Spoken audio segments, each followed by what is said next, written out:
right, hey folks, we're back at the Origins Wargame HQ. This is This is Thursday morning.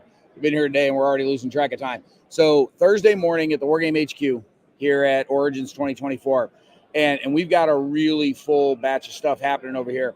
So we're gonna start with the Danger Cam doing a spin around the area, and then in a little while I'm gonna have a live camera going. I'm gonna try and go live from the exhibit hall. We're gonna see what the signal looks like in there.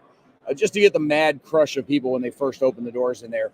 So back there in the corner, we've got Mr. Robert is the GM. He's the one sitting down. James is gaming with him over there.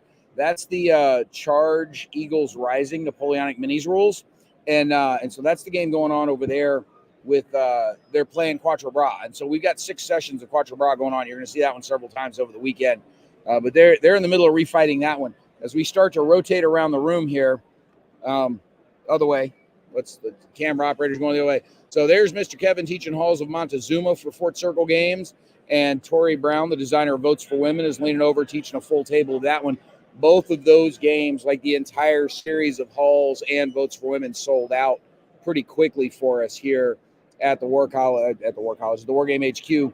So Fort Circle's got pretty full tables. As we keep rotating our way around. Back there, so Fred is back there. You're going too far there, camera operator. Fred is back there talking to a couple guys with backpacks on, explaining some air and armor.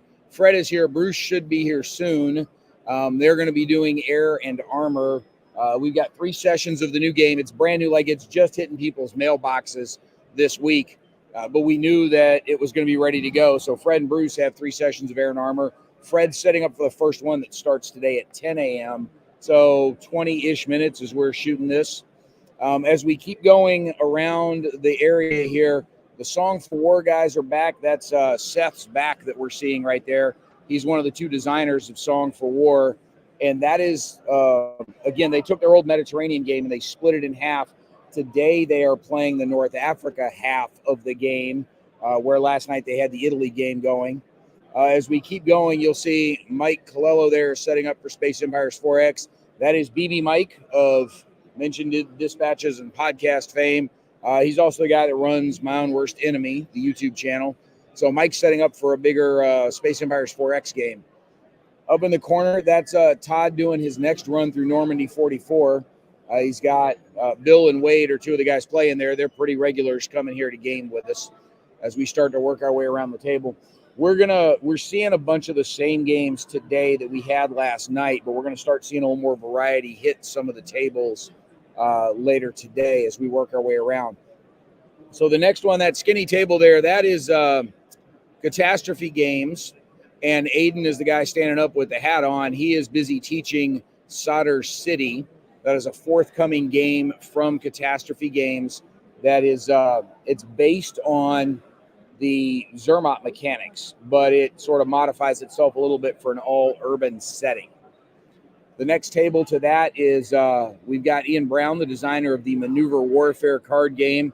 Ian was jokingly referring to it as Pokemon for Marines. Truthfully, he's not that far off, and Ian and James just stood right in the way of pointing to that table back there. Sorry, our CPX staff is walking around on their half of the table here.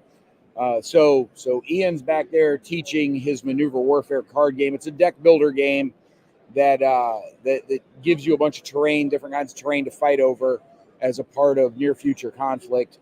As we keep rotating over there in the corner, you can see the Pico Armor setup. Again, that's Panzer Blitz in 3D is what it is, and that's openly how they advertise it. It's Pico Armor Panzer Blitz, and we'll get a little closer so you can see the Pico Armor itself a little later today. So the empty table right there next to it is where the Brazen Chariots game will be this afternoon. We saw those guys last night. And then the final table over here is we've got John and Todd, who are the designers of the Symphony of Destruction series, so division level East Front World War II, that are busy setting up one of their games. They've got 2 different games in the series. This one is up in Lithuania. It's the Dash to something I can't pronounce, Daugavpilus. I'm sure I'm butchering that, and Pius will shoot me for butchering the name on that one. But that's what they're setting up over there. So right now we've got a total of 13 tables in here, including the CPX, and 9 of them are running at the moment. And it's only 9 a.m. on Thursday morning. So you can imagine how much different kinds of gaming we're going to get in over the course of this weekend that we're here. Again, exhibit hall is not even open yet. We've had games starting at 8 a.m. and about a half a dozen of them starting for 9. So lots that we're going to be running.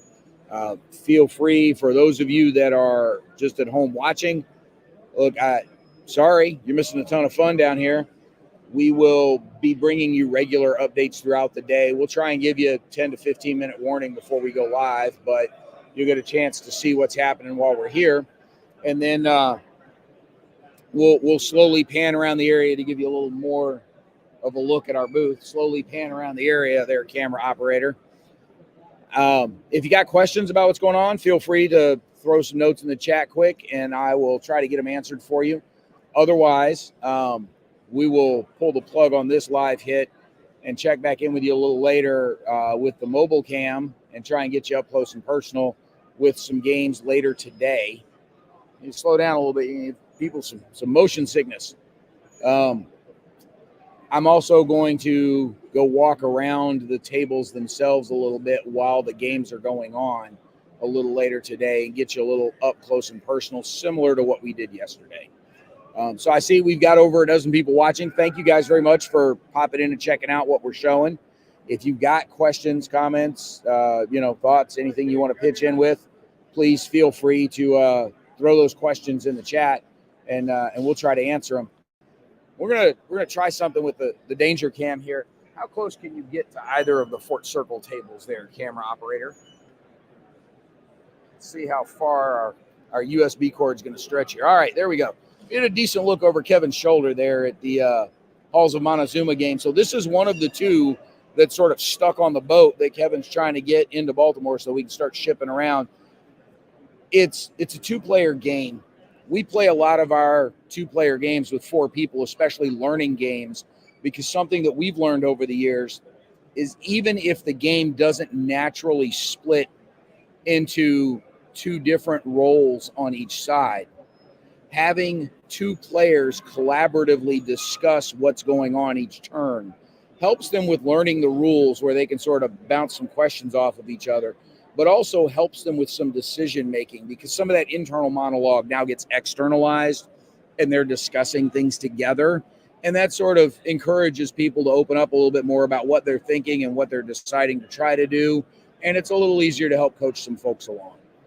So that's what we're seeing there with Halls of Montezuma. We're going to angle slightly, and we're going to go visit Tori over there at the Votes for Women table. It's not that we're necessarily trying to show off these 2 games. They're the 2 closest to where the computer is from which we are broadcasting. So let's just look over Tori's shoulder and get a look. There's Votes for Women. Again, Tori, the designer, is here with us and showing off another one of Fort Circle games. Fort Circle's got about a half a dozen different things they're doing. David Thompson will be here teaching Night Witches. We've got at least one Shores of Tripoli game. We've got a couple of the new Shakespeare's First Folio coming up. I'm trying to think of what. Oh, we do have Hunt for Blackbeard, so we're going to be showing off Volko's new Hunt for Blackbeard game also. That's going to be going to crowdfunding soon. So, or just finished crowdfunding, I think. So that's what we got from Fort Circle. I'm not sure how far the danger cam will stretch towards the Song for War guys. We're going to see what we can do stretching that one over there a little bit. But I don't think our cord's going to get us that far. Now we're just looking at some chairs. All right. Come on back over and let's just put us back up in spin mode here. All right. So there's Mr. Jim Werbineth in the red hat. He's doing a bunch of our War College talks for us. And that's what we've got going on here at the Wargame HQ right now. We're going to check in from the War College later. We're going to check in from the exhibit hall later. And we're going to show you a bunch of the different things going on at Origins. Also check the website, because we got a big gallery of photos from yesterday that'll be going up as we talk about sort of some of the initial setup and first impressions here at Origins. And we'll start talking about the exhibit hall overnight tonight and into tomorrow in some of our written articles. Thanks, folks, for popping in here. Appreciate all 24 of you or so that are here. If folks have any questions, I'm going to give you about another 10 seconds to get them in. And then afterwards, we're going to kill the stream because I got to get Jim set up for War College stuff. And then I want to go get into the exhibit hall for when they open. All right. I'm not seeing anything else going on popping into the questions here.